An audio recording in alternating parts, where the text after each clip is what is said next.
নমস্কার, কেমন আছো সবাই? ঝুম্পা লাইফস্টাইল ব্লগে তোমাদের সকলকে স্বাগত।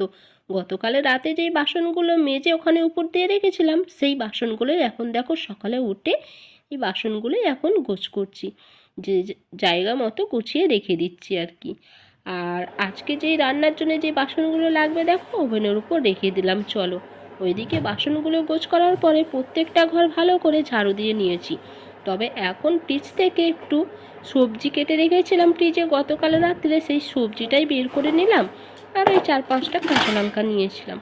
তারপরে ভাবলাম যে না, কাঁচা লঙ্কাটা নিলে হবে না অতগুলো, একটা নিই আমার জন্যে আর আমার বরের জন্যই। কিন্তু এই সবজিটা আমি কেটে রেখেছিলাম ওকে সকালে একটু টিফিন করে দেবো বলে। তবে বর মশাই আবার বারণ করেছে, দাও আমাকে টিফিনে আজকে চাউমিন দিতে হবে না, আমি পারলে আজকে ছোলা সিদ্ধ মুড়ি খেয়ে নেবো। বাইরের ওয়েদারটা খুব সুন্দর, তবে আমারও একটু ইচ্ছা হলো তবে চাউমিনটা বানাই, আমি একটু খাবো আর কিছুটা রেখে দেবো। যদি পারি তো দুপুরে খাওয়া দাওয়া করতে যখন বাড়িতে আসবে তখন বরং ওকে একটু টিফিন পাঠিয়ে দেবো, বিকেলে খাবে। সকালে খেতে চাইলো না, মুড়ি খাওয়ার ইচ্ছে হয়েছে, খা। এইদিকে দেখো চাউমিনটা সিদ্ধ বসিয়ে দিয়েছি ইন্ডাকশানে, আর ওইদিকে আমি সবজিটা ভেজে নিচ্ছি, চাউমিনের সবজি।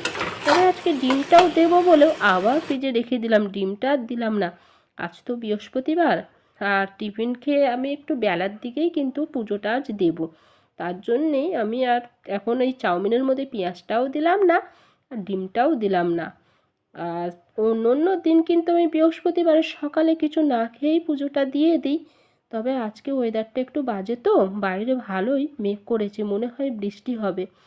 আর তার জন্যেই আমি আর আজকে আর বেলায় মানে সকালে স্নানটা করলাম না, ওই বেলার দিকেই করব।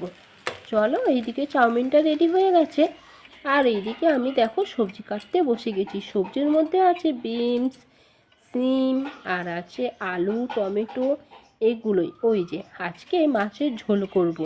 তবে একটাই রান্না তো বেশ ভালো করে আমাকে করতে হবে। আর আলাদা করে আর কোনো সবজি দিলাম না, সবজি বানালাম না কেন বলো তো? যেহেতু মাছের ঝোলে সবজি করছে, আবার আলাদা করে যদি কোনো সবজি মানে চচ্চড়ি করি, সেইটা আবার একটুখানি করলেও দেখি থেকে যায়।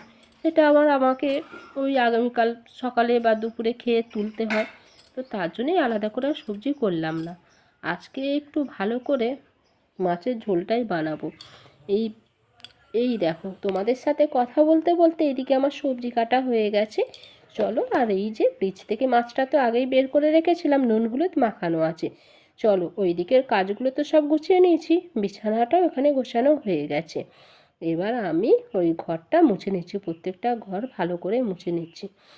আর এই মোচার কাজটা কেন লাস্টে করলাম বলো তো?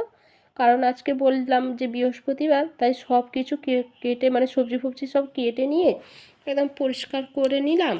আর তারপর একবারে ভালো করে মুছে আর বেরিয়ে যাব।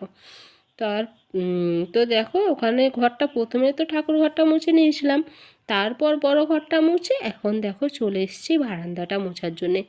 এই যে সব মোছামুছি হয়ে গেলে আর তারপরে যাব স্নানে, স্নানটা সারবো, স্নানটা সেরে তারপর ঠাকুর পুজো দেব।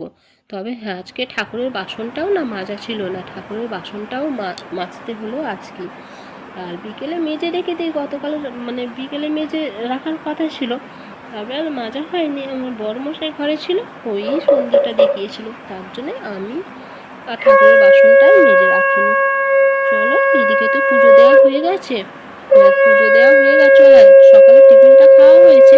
তবে চাউমিন বানানোর পর তারপর আর খাওয়াটা তোমাদের সাথে শেয়ার করা হয়নি। এদিকে তো আমি পুজো দিয়েছি, ঘরটা মোছার পরেই দেখি মুষলধারে বৃষ্টি শুরু হয়ে গেছে। আর এই বৃষ্টির দিনে আমি কী করি সেটা তোমাদেরকে শেয়ার করি। চলো, এই দেখো জানলা খুলে আমি এখন সামনেটায় বসে আছি, ওই দেখো হাওয়া দিচ্ছে, বুঝতে পারছো কীরকম? এরকম মুষলধারে যখন বৃষ্টি হয় না, তখন আমি এরকমই করি, জানো তো। আমার খুব ভালো লাগে, জানো, আমি বৃষ্টিটা ভীষণভাবে পছন্দ করি, খুব ভালো লাগে। যখন এই বৃষ্টির জলটা হালকা করে গায়ে এসে পড়ে না, আমার দারুণ লাগে। এখন কিন্তু আমি তোমাদের সাথে যেটা শেয়ার করছি, এখন কিন্তু এই যে বৃষ্টির জলটা হালকা করে আমার গায়ে এসে পড়ছে। তবে আমার বর থাকলে আমায় খুব বকা দিত, এমনিই আমার ঠান্ডা লেগে আছে। এই দেখ, তোমাদেরকে আমি দেখলাম কীরকমভাবে আমি বসে আছি, দেখেছো? চলো ওইদিকে তো আমি বৃষ্টিটা উপভোগ করলাম, করে এখন চলে এসেছি এদিকে রান্না বসাতে। তবে রান্নাটা তোমাদের সাথে শেয়ার করলাম না, কেন বলো তো? রান্না করতে করতে ওই দেখো, রান্না করতে করতেই বাসন মেজেছি, আর কয়েকটা কাঁচা পড়েছিল, যেগুলো পরা জামা কাপড় আর কি, সেগুলো একটু কেচে নিয়েছি। এখন বৃষ্টিটা কমেছে, তাই বাইরেটাই দেখো মেলে দিলাম। চলো, তাই কিন্তু আমি রান্নাটা আজ তোমাদেরকে শেয়ার করিনি। যাই হোক, এই দেখো আমাদের রান্নাবান্না হয়ে যাওয়ার পর খাওয়া দাওয়া করবো। শুভ সন্ধ্যা বন্ধুরা, সেই দুপুরের পর আর আসা হয়নি, দেখো এখন চলে এসেছি, একটু পাঁপড় ভেজে নিয়েছি। এই পাঁপড়টা ছোটোবেলায় খুব খেতাম, টিভি দেখতে দেখতে এখন এই পাঁপড়টাই বসে খাবো। চলো আজকের ব্লগটাই অবধি, ভালো থাকবে, সুস্থ থাকবে। আমার ব্লগটা যদি তোমাদের ভালো লাগে লাইক শেয়ার কমেন্ট সাবস্ক্রাইব করে দেবে।